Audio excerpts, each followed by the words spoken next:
we got a lot to talk about this week. So let's just go ahead together as a people and check it out.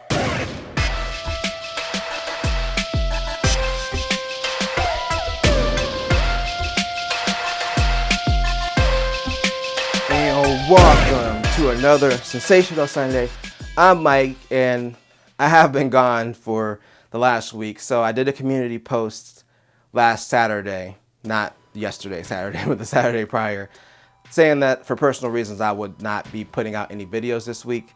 And I want to talk a little bit about it. So that Friday before, actually it pretty much was Saturday because it was after midnight, when I found out that one of my best friends passed away. So it was just a really difficult time last week. I just didn't want to give too many details out of respect for friends and family. I just didn't want to say what was going on. I'm still not mentioning who it was or anything like that, but it was just also difficult for me to even say it. I was still in shock when I posted that, and I knew I wasn't going to be able to focus on any of my videos. I needed to speak to friends and family. We needed to kind of discuss, what happened and try to start to heal from it. When someone dies as close to you, it's kind of impossible to just be over it or anything like that. So I do feel a little bit better this week, especially after spending time with my friends and his family and kind of going through and talking about some memories from our past. I feel a lot better. So I feel like I'm ready to come back to make videos. Of course, if anything changes, then I'll let you know. But, I'm feeling a lot better this week than I did last week.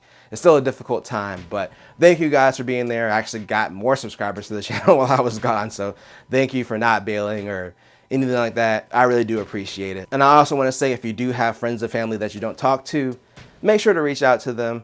Let them know you care. Make time to hang out with them and speak to them, because you never know when they might be gone. And now with that out of the way, it's time for the impossible transition to what you guys came here for, which is the gaming news. And since I missed last week, I'm going to throw in some news from last week along with the news from this week. We're going to mash everything together. So let's go ahead and get it started with the Sony news. So a few weeks ago, we were talking about Sony. They had their earnings call and they were asked, like, hey, are you gonna raise PS5 prices? And they were like, no comment, no comment. Well, they commented and they raised the prices. So they have raised the price of the PS5 in every market except for the EU. It seems to be about $20 to $50. I don't know what the exact conversions are for USD, but it seems to be around there depending on the market. Like for instance, Canada, I believe it went up about $20.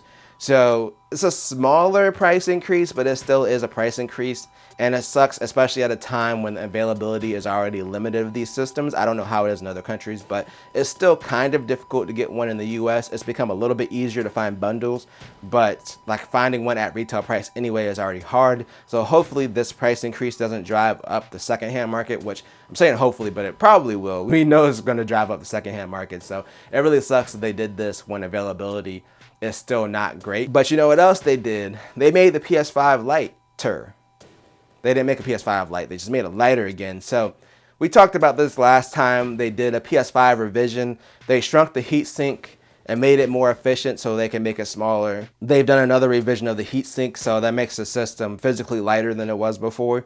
And this is kind of a weird time for it because they did raise prices, and if they did make the heatsink smaller, which means they're using less copper, they're saving money on the heatsink already. So like, I don't know, it's just a really weird timing for them to do a revision while they're also raising prices in other markets. Also, Nintendo and Microsoft have both come out and clarified that they're not going to raise prices. So you don't have to worry about your Switch or Xbox Series consoles getting more expensive. They already confirmed that they're not doing that. So overall, Sony kind of put themselves in a weird position, but I don't think people will really care that much because we saw during the pandemic that people were willing to pay a little bit extra. I mean, I did. I got everything that I paid for, but I bought a bundle and I paid like over $500 for the digital version of the system. Everything in the bundle was fairly priced. It wasn't really a discount or anything. So I didn't lose any money. Like I didn't really pay extra, but I had to buy a bundle that was $150 more than the base system just to get it. So they know people are willing to pay more than the price they launched at, and that's probably why they're doing this. So yeah, it does suck. It does feel like they're being a little bit greedy, but people are probably still going to pay for it either way. You know who else might be coming off as being a little bit greedy? Microsoft, because we all know that they're in the process of buying Activision. They parfaited Bethesda, they just gobbled them up like it was nothing, and now they're trying to do the same thing with Activision. So Phil Spencer clarified the reason that they're after Activision, because right now they're in the phase where they're going through and they're trying to get the deal passed through the FCC and the other regulatory bodies. And the thing is, they have to make sure that this is not going to be a monopoly. So he said that they're basically after mobile because they have King, Candy Crush is super successful, and they've been trying to break through on mobile with Game Pass, and they've been struggling a little bit, so they want to get on mobile. That's why they're trying to buy Activision, according to Phil Spencer. The EU, however, I don't think they 100% agree because they've decided to launch an in-depth probe into the deal with Microsoft and Activision Blizzard because they think that it could be damaging to cloud gaming. Basically, the way they see it is them having all these games and adding it to their subscription service might hurt the future of cloud gaming. It would give them a big advantage. And I do think having Call of Duty on a cloud service, I can see that being like an advantage. As far as like Stadia and Luna and the other cloud-based services, if they don't get those Activision games, that could be a huge disadvantage for them. So right now, I don't really feel like it matters because the preferred way to play games are either on PC or on a console because the latency and cloud gaming just isn't there yet, especially for a competitive shooter like Call of Duty. 10 years down the line though, this could really matter, so I can understand why they want to do this probe.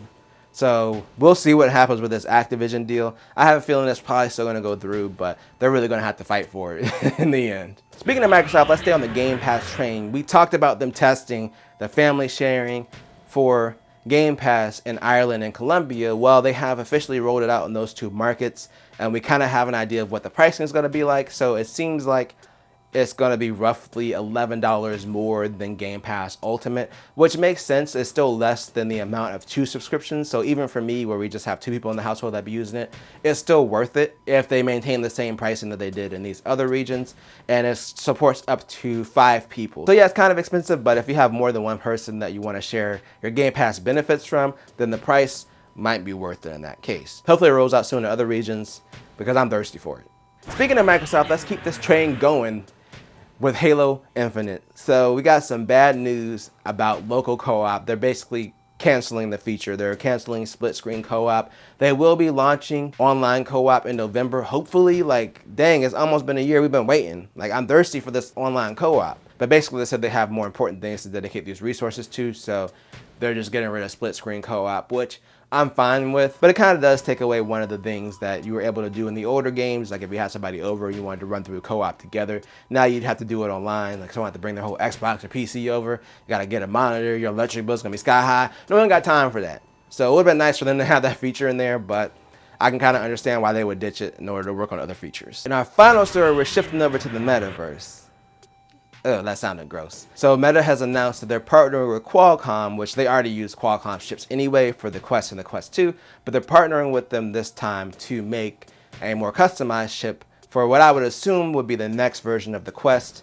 So the Quest 2 uses the Snapdragon XR2, so they're making a new chip based on the XR series, but it's gonna be more customized for what they're trying to do with VR. So hopefully that means better performance gains with the Quest 3. The Quest 2 is already pretty good. It's impressive what they're able to pull off with the mobile chips. So I am curious to see what the Quest 3 is going to be like. Hopefully that price is not too ridiculous, or I'll just stick with my Quest 2 and be like, you know what? I'm good. But yeah, I am curious to see what comes out of this partnership. You know what I'm not curious about? Me bringing this video to a conclusion. But let me know what you think in the comments. What do you think about the PS5 price hike, especially with them using less copper in the system? Do you think that the Microsoft Activision deal is in jeopardy, or do you think it'll still go through? And are you bummed out about Halo Infinite's split screen co-op being gone? Or do you just not care at this point? Are you still even playing the game? Again, let me know in the comments, and I'll be back on Thursday with another wonderful video. But until then, if you enjoyed this video, then make sure to tell a friend, tell a coworker, like, share, and subscribe, and hit the bell notification to be notified when I drop a video.